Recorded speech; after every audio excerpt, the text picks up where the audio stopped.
तो गोल्ड हमें फिजिकली खरीदना चाहिए या फिर गोल्ड के बॉन्ड्स खरीदना चाहिए? आपका पर्पस क्या है? सिर्फ इन्वेस्टमेंट करना है, लेकिन इन्वेस्टमेंट के साथ उसको यूटिलाइज भी करना है। 100% आपको उसी के साथ जाना चाहिए। तो गिफ्ट किया हुआ गोल्ड पर भी टैक्स लगता है? गोल्ड जो शादी में गिफ्ट में आता है 50,000 से ऊपर उसकी वैल्यूएशन है, तो उसमें भी कुछ 5 से 7 क्राइटेरिया बने हुए हैं। एक शादीशुदा स्त्री के पास, एक बेटी के पास और एक पुरुष के पास इतना गोल्ड तो होगा ही। कि 2025 की शुरुआत हुई है और हम देख रहे हैं गोल्ड प्राइस 90,000 क्रॉस हो रहा है। गोल्ड कहां तक जा सकता है 2025 में? ज्वेलर्स का प्रेडिक्शन है, वो बता रहा है कि करीबन। मुझे सर बताइए, जैसे अभी ना बहुत समय से देख रहा हूँ क्रिप्टो करेंसी बहुत हाइप पर है, तो मुझे गोल्ड में खरीदना चाहिए या क्रिप्टो करेंसी से? अगर 10 के घर उजड़ेंगे, एक का सवरेगा, तो उसका कोई मतलब नहीं है। अब अभी तो कहीं ऐसा चलन हो गया कि दुबई से गोल्ड लेकर आओ, वहाँ का गोल्ड सबसे बेस्ट है। As compare to gold Dubai का ही मिलेगा। अब उससे ज़्यादा प्योरिटी की आप क्या अपेक्षा करोगे? गोल्ड और सिल्वर 2025 में सबसे ज़्यादा कहाँ इन्वेस्ट करना चाहिए? पूरे इंडिया के अंदर 65% to 70% कंजम्पशन हमारा सिर्फ 4 स्टेट में होता है। मैनिफेस्टेशन को लेकर कि आप सोचते रहो वो चीज़ होने लग जाएगी, तो क्या ये सच है? कि मैं आपके लिए पॉजिटिव हूँ तो आप 100% मेरे लिए पॉजिटिव ही काम करोगे। और बुरा इंसान बुरा होता नहीं है कि अगर 100 चूहे खा के बिल्ली हज को चली तो प्रॉब्लम क्या है, बाकी के चूहे तो बच जाएंगे। हेलो गाइस, आज हम ऐसे गेस्ट को अपने पॉडकास्ट पर लेकर आए जो आपको हेल्प तो करेंगे ज्वेलरी बिजनेस से लेकर। अगर आप बहुत ज़्यादा डाउट में कि ज्वेलरी में इन्वेस्ट करें या ना करें, क्योंकि ज्वेलरी आज की तारीख में सबसे हॉट टॉपिक बना हुआ है, और हम इस सभी क्वेश्चंस को लेकर आज कवर करेंगे। आपके सभी जो कमेंट्स होंगे उनके आंसर्स भी करेंगे, और हम मल्टीपल ऐसे पॉडकास्ट करते रहेंगे ताकि आपको जो रिलेटेड प्रॉब्लम्स है ज्वेलरी को या फिर बिजनेस रिलेटेड प्रॉब्लम्स हो, या आप चाहते हैं कि कंसल्ट करना चाहे कि कैसे सक्सेस हो सकती है, उन सभी के क्वेश्चंस के आंसर आपको आज इस पॉडकास्ट में मिलने वाले। सो सर, सबसे पहले मैं वेलकम करता हूं आपको इस पॉडकास्ट में। और कई सारे क्वेश्चन है हमारे लोगों के भी और कुछ हमारे भी जो मैं आपसे आज पूछूंगा। बहुत ज़्यादा मैं मतलब हैप्पी हूँ कि मुझे गोल्ड और ज्वेलरी और बेसिकली कहे तो इन्वेस्टमेंट, सबसे इंपॉर्टेंट इन्वेस्टमेंट से रिलेटेड मैं आपसे बात कर पाऊंगा और क्वेश्चंस ले पाऊंगा। सो मेरा सर पहला आपसे क्वेश्चन है कि जो ज्वेलरी होती है, गोल्ड की अगर बात करें तो गोल्ड हमें फिजिकली खरीदना चाहिए या फिर गोल्ड के बॉन्ड्स खरीदना चाहिए? बेसिकली गोल्ड का जो इन्वेस्टमेंट है वो प्राचीन समय से चला आ रहा है। गवर्नमेंट ने जो कुछ नए स्कीम निकाली जिसके हिसाब से लोग फिजिकल गोल्ड ना खरीदते हुए एक पेपर फॉर्मेट में गोल्ड को खरीद रहे हैं, लेकिन इसके ऊपर आपको सोचना चाहिए कि ये इन्वेस्टमेंट पर्पस है या यूटिलाइजेशन के साथ इन्वेस्टमेंट पर्पस है। जैसे अगर एक ग्रह की जो नारी होती है, अगर वो कोई गोल्ड परचेज करना चाहती है, अगर आपने उसको बॉन्ड खरीद के दे दिया तो वो उसको पहन नहीं पाएगी, राइट, है ना। और दूसरा नुकसान ये होगा कि जो हमारे ज्वेलर्स भाई है, जो इतना सारा मेहनत करके ज्वेलरी बनाते हैं, नई नई डिजाइन्स बनाते हैं, तो अगर आप लोग अगर पेपर के बॉन्ड पे अगर ज्वेलरी खरीदना शुरू कर दोगे तो उनकी मेहनत कहाँ पे रंग लाएगी? सही बात। तो मैं तो दोनों पर्पस से देख रहा हूँ। तो अगर एक सिर्फ इन्वेस्टमेंट करना है तो उसके लिए तो फिर पेपर बॉन्ड सबसे अच्छा रास्ता है, लेकिन इन्वेस्टमेंट के साथ उसको यूटिलाइज भी करना है और आपको फिर 100% रियल गोल्ड परचेस करना चाहिए, उसकी ज्वेलरी परचेस करनी चाहिए, और वही एक अच्छा माध्यम है। सर एक और मेरा क्वेश्चन है, क्योंकि गोल्ड बॉन्ड को लेकर बहुत सारे लोग कंफ्यूज्ड होते हैं कि खरीदे या ना खरीदे, तो क्या उनका सबसे बड़ा क्वेश्चन ये होता है कि क्या वो सेफ है? 100% सेफ है। और इंडिया में कितना टैक्सेशन होता है गोल्ड बॉन्ड पे? जब भी आप उसको, अगर हम जब फिजिकल जैसे गोल्ड हम परचेस करते हैं तो उसके ऊपर 3% GST लगता ही है। अगर आप उसी का जब इन्वेस्टमेंट पर्पस से जाते हो तो इन्वेस्टमेंट पर्पस पे उसके ऊपर जब आप उसको रिडीम कराते हो गोल्ड को, तो वो जो टैक्सेशन स्लैब बना हुआ है गवर्नमेंट का, वो हिसाब से उसका लगेगा। लेकिन मैं वापस वही कहूँगा कि आपका पर्पस क्या है।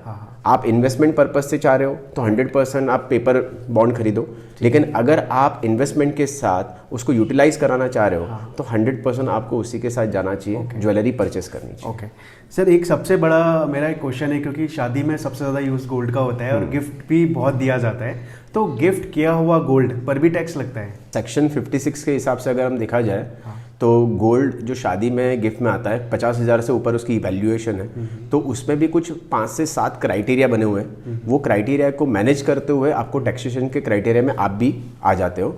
जैसे मान लो कि मेरी अगर खर्चे की बात करें तो अगर मेरी इनकम महीने की 20,000 रुपया है, हाँ। और पता चला मुझे अचानक 5 लाख रुपए का गोल्ड या 5 लाख रुपए की कोई ज्वेलरी गिफ्ट आ चुकी है, तो ये हम टैक्सेशन की लाइबिलिटी में आई जाते हैं। आपको इसको बताना भी पड़ेगा कि ये गोल्ड कहाँ से आया है, तो उसके लीगल डॉक्यूमेंट्स भी आपके पास होने चाहिए, क्योंकि जो चीज़ आपके दायरे में नहीं है उससे अधिक दायरे की चीज़ अगर आपके पास आ रही है तो आप उसको भी प्रेजेंट करना पड़ेगा गवर्नमेंट को, और वो कभी भी वो स्क्रूटनी में आ सकता है, क्योंकि इनकम टैक्स बहुत ज़्यादा ही एग्रेसिवली ये सारी चीज़ों पे नज़र रख रहा है। तो आपको उसकी तैयारी के साथ ही अपनी गिफ्ट को भी देखना चाहिए। सर एक कमेंट और हमारे पास आया हुआ था पहले के कुछ वीडियोस में, तो जो पुराना गोल्ड घर में रखा हुआ होता है दादी का परदादी का, उस पर तो कोई हॉलमार्क भी नहीं होता और ना ही उसका कोई डॉक्यूमेंटेशन होता है, तो उस गोल्ड के ऊपर भी टैक्स बनता है? अगर गोल्ड जैसे मान लो कि मेरे दादी का गोल्ड है, हाँ। मेरी दादी ने मुझे गोल्ड गिफ्ट कर दिया, हाँ। अब दादी ने मुझे जब गोल्ड गिफ्ट किया तो टैक्सेबल कब होता है, जैसे मुझे उसके ऊपर उसको सेल करूंगा मैं, हाँ। तो प्रॉपर जैसे हम एक प्रॉपर्टी को जब सेल करते हैं तो प्रॉपर्टी गेन टैक्स लगता ही है, वैसे ही जब हम गोल्ड को सेल करते हैं तो गोल्ड हमको जब मिला तब उसकी वैल्यू क्या थी, और जब हम उसको सेल कर रहे हैं तब उसकी वैल्यू क्या थी। तो ये दोनों के बीच में जो क्राइटेरिया है उसके गवर्नमेंट ने स्लैब बनाए हुए हैं कि इतने साल में इतना % आपको भरना पड़ेगा, इतने साल के प्रॉफिट पे इतना % भरना पड़ेगा, तो 100% भरना तो पड़ेगा ही, अदरवाइज तो फिर ऐसा हो जाएगा ना, किसी को भी अगर वाइट की इनकम जनरेट करनी है तो वो तो ऐसे दादी मामी काकी नानी किसी का भी गोल्ड ले लेंगे और अपने बुक्स ऑफ अकाउंट में उसको दिखा के कंटिन्यूटी में ले आएंगे। तो गवर्नमेंट ये नहीं कह रही है कि आप चीज़ों को हाइड करो, गवर्नमेंट कह रही है आप उसको दिखाओ, और सही तरीके से उसको गवर्नमेंट का भी अगर कोई टैक्सेशन बन रहा है तो वो उनको दे के फिर आप उस चीज़ को आगे बढ़ाओ। ओके, तो सर जैसे कोई लिमिटेशन है क्या कि अगर छोटा सा भी अमाउंट है अगर गोल्ड का तो भी मुझे टैक्स देना पड़ेगा, या कुछ ऐसे लिमिटेशन है कि पर्टिकुलर इतने तक तो आपको टैक्स देने की जरूरत नहीं है, ऐसी कोई लिमिटेशन? गोल्ड अगर आपके पास घर में है और अगर आपके पास अगर कोई इनकम टैक्स आज भी जाता है और आपके पास घर में से अगर 700 ग्राम गोल्ड निकल रहा है लेकिन घर के अंदर आपकी वाइफ है, तो ये माना जाएगा कि 500 ग्राम उसके शादी में मिला ही होगा। अगर आप है तो आपके हिसाब से आपको 200 से 250 ग्राम आपका भी गोल्ड होगा ही, और अगर आपके घर में आपकी बेटी भी है तो उसके लिए भी 200 ग्राम का गोल्ड आपके पास होगा ही। तो ये गवर्नमेंट ने ये स्लैब बनाए हुए हैं कि एक शादीशुदा स्त्री के पास 500 ग्राम, एक बेटी के पास 250 ग्राम और एक पुरुष के पास 100 ग्राम, इतना गोल्ड तो होगा ही। तो इसके अलावा अगर अतिरिक्त गोल्ड हो रहा है तो वो आपको टैक्सेबल या पेनल्टी के हिसाब से आपको उसका विवरण देना पड़ेगा। मतलब इससे कम हुआ तो कोई टैक्स नहीं देना है? कोई टैक्स नहीं देना है। बहुत बढ़िया सर। अब इसमें सर एक और चीज़ है कि 2025 की शुरुआत हुई है और हम देख रहे हैं गोल्ड प्राइस 90,000 क्रॉस हो रहा है, तो इसका क्या रीज़न है और गोल्ड कहाँ तक जा सकता है 2025 में? 2025 की अगर हम बात करें तो राइट नाउ हमारा जो ज्वेलर्स का प्रेडिक्शन है वो बता रहा है कि करीबन 95,000 तो क्रॉस कर जाएगा दिवाली पे ही। अच्छा। हाँ, लेकिन जो स्पीड से अभी बढ़ रहा है तो इसमें कहीं ना कहीं आगे अभी ब्रेक भी आएगा, थोड़ा सा हम कह सकते हैं कि डाउन आएगा गोल्ड, लेकिन फिर भी अगर हम फ्यूचर की बात करें तो गोल्ड ऑलवेज तेजी में रहेगा। मैंने सुना है कि सर 1 लाख तक जा सकता है गोल्ड, क्या सच है? अगर आप 5 साल के इन्वेस्टमेंट पे जाओगे तो 1.25 लाख क्रॉस करने में भी टाइम नहीं लगेगा।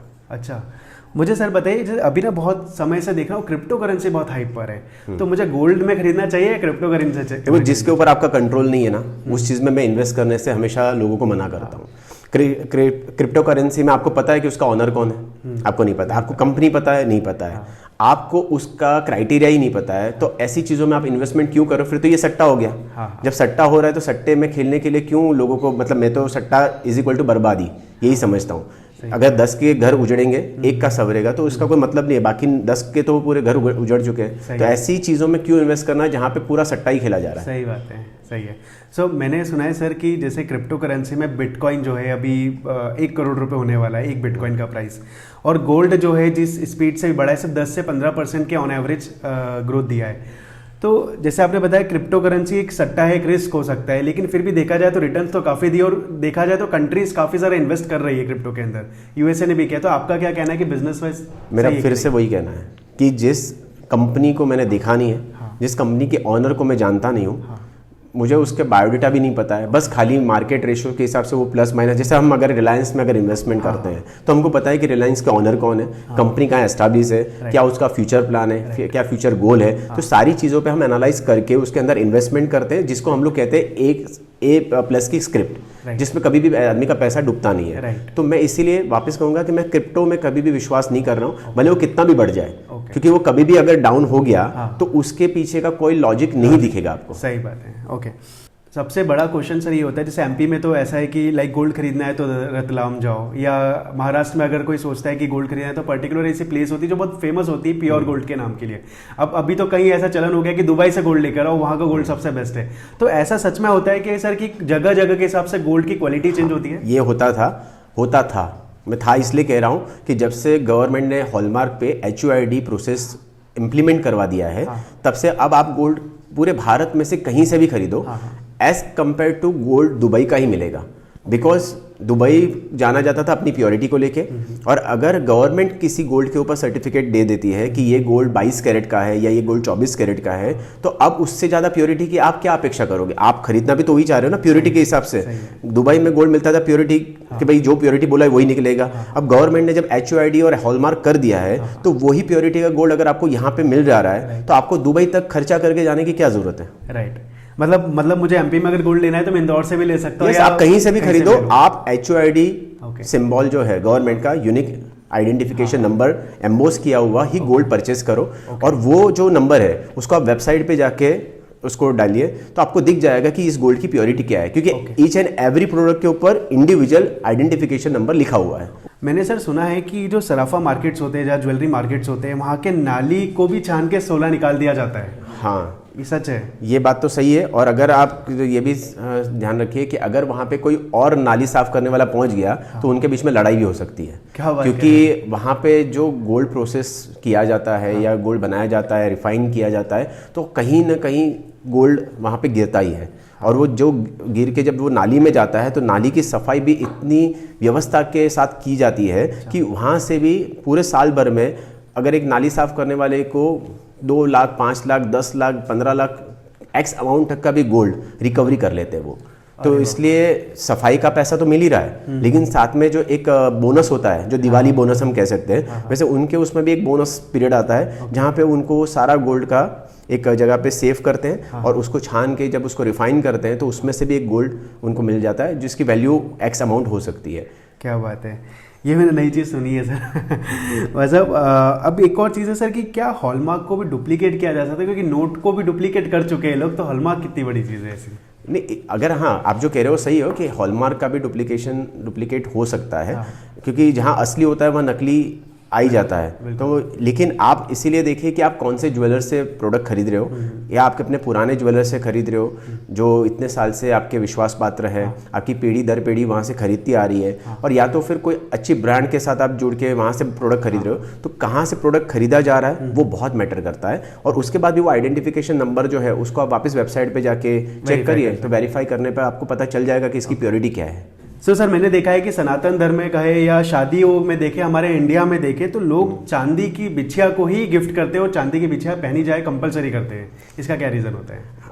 अगर हम एक नॉर्मल चीज़ों को समझने की कोशिश करें तो आज सनातन धर्म के हिसाब से कमर के नीचे चांदी पहना जाता है और कमर के ऊपर गोल्ड पहना जाता है, क्योंकि चांदी का जो स्वभाव है वो मन को शांत करने वाला है और गोल्ड का जो स्वभाव है वो अग्नि को प्रज्वलित करने वाला है। तो इसीलिए कमर के ऊपर हम गोल्ड को ही पहनते हैं और कमर के नीचे, इसलिए आप कहीं पे भी देखोगे ना तो स्त्री जो भी है, औरतें जो भी हैं, वो कहीं पे भी पैरों में चांदी की ही बिछिया या चांदी की ही पायल पहनेंगे, गोल्ड की बिछिया, गोल्ड की पायल नहीं पहनेंगे। राइट सर, अब मुझे लास्ट ये चीज़ पूछना है कि गोल्ड और सिल्वर 2025 में सबसे ज़्यादा कहाँ इन्वेस्ट करना चाहिए? 100% गोल्ड में करना चाहिए।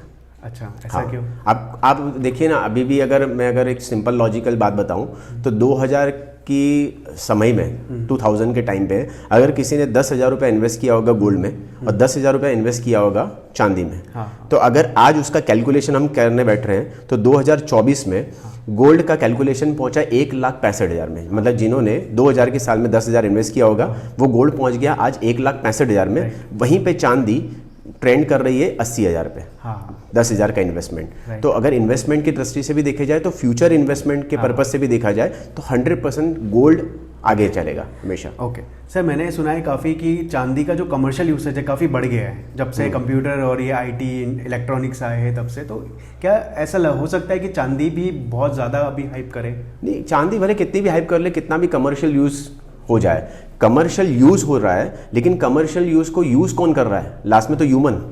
और ह्यूमन की जो तादाद है वो गोल्ड को बाय करने के नेचर पे ही है।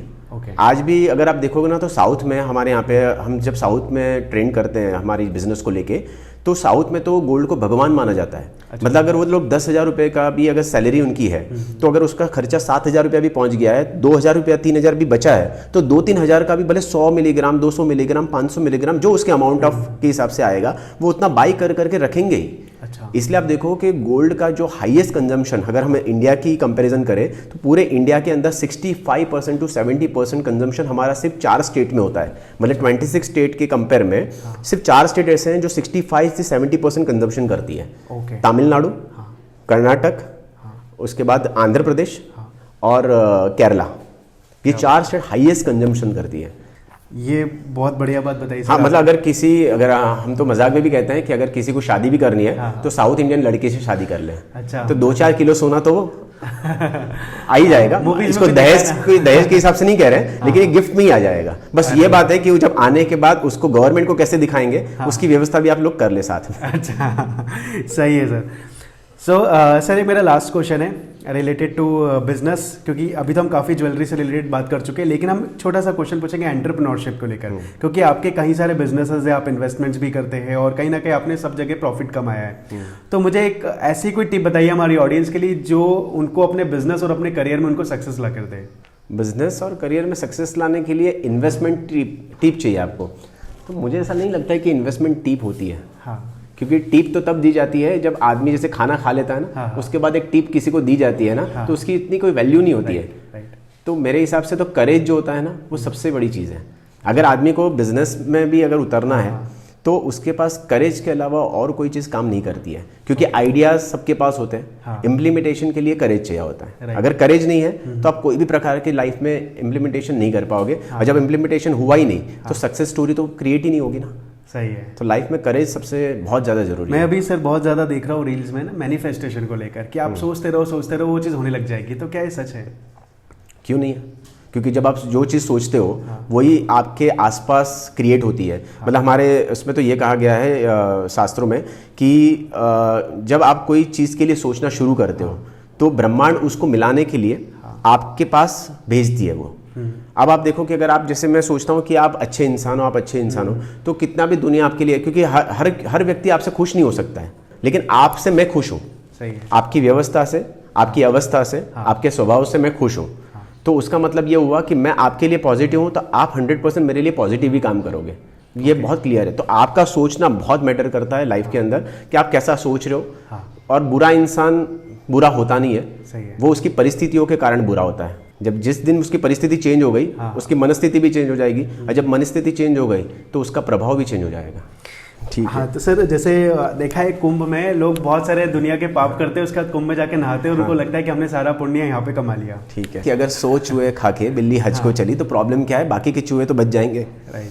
अगर कोई व्यक्ति अगर सोच रहा है कि मैं कुंभ में जाके स्नान करने से मेरे पाप धुल जाएंगे, या मैं पुण्य को ऐड ऑन करने जा रहा हूँ, तो दोनों ही चीज़ों में अगर आप एक चीज़ मार्क करोगे तो ये क्या आएगी कि वो आदमी धर्म से जुड़ तो रहा है कहीं ना कहीं। सेकंड, जब वो ट्रैवल करके कुंभ तक पहुंच रहा है तो कितने लोगों का वो पेट भर रहा है। ट्रैवल एजेंसी को भी दे रहा है, वहाँ जाने के बाद कुली को भी दे रहा है, वहाँ जाने के बाद वो पंडित को भी दे रहा है। कुछ ना कुछ तो अच्छा ही कर रहा है। सही है। और अच्छा ही है कि अगर आदमी सोच रहा है ना कि भाई मुझे कुंभ में स्नान करने जाना है, तो वो भले, मैं कह रहा हूँ उसका तन धुए ना धुए, मन जरूर साफ हो रहा है।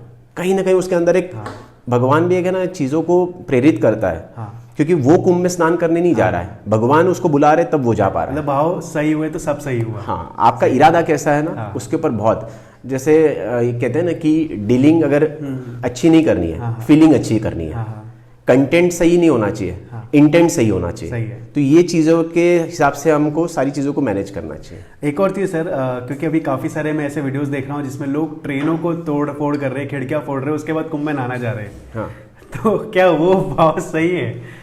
ऐसा जाना चाहिए कुंभ में? नहीं, वो जो तोड़ फोड़ कर रहे हो तो जा ही कैसे पाएंगे? जब ट्रेन को तोड़ ही दिया तो उसको तो जाना ही नहीं, कि उसको पता है कि उसके जैसे व्यक्ति और भी है वहाँ पे। आज वो ग्लास तोड़ रहा है, कभी उसका ग्लास भी टूटेगा। सही है। तो मतलब वो तो ठीक है, वो सब ऐसे लोग हैं जो, जहाँ पे यज्ञ होता है ना, तो यज्ञ में राक्षस आते ही है यज्ञ को खंडित करने के लिए। अब वो डिपेंड करता है कि अगर राक्षस आ रहे हैं ना तो भगवान भी आएंगे उस यज्ञ को बचाने के लिए। सही है। तो आपका फोकस बहुत क्लियर होना चाहिए कि मुझे यज्ञ करना है और यज्ञ से जो फल आएगा उसकी आहुति मुझे प्रभु को देनी है। अगर आपका इरादा सही है तो उसको बचाने के लिए भी भगवान आ ही जाते हैं। क्या बात है। ठीक है sir, thank you so much sir. आज के पॉडकास्ट में आपसे बात करके बहुत मज़ा आया और कई सारी चीज़ों के बारे में मुझे पता चला और हमारी ऑडियंस को बहुत कुछ सीखने को मिलेगा आपसे। Thank you so much. और हम लोग सेकंड पॉडकास्ट फिर जल्दी करेंगे सर आपके साथ, क्योंकि आपके जो क्वेश्चंस है और जो हमारे लोगों के क्वेश्चंस आएंगे कमेंट्स में, वो सारे क्वेश्चंस हम नेक्स्ट पॉडकास्ट में आपके साथ कवर करेंगे sir. Thank you so much sir. Thank you.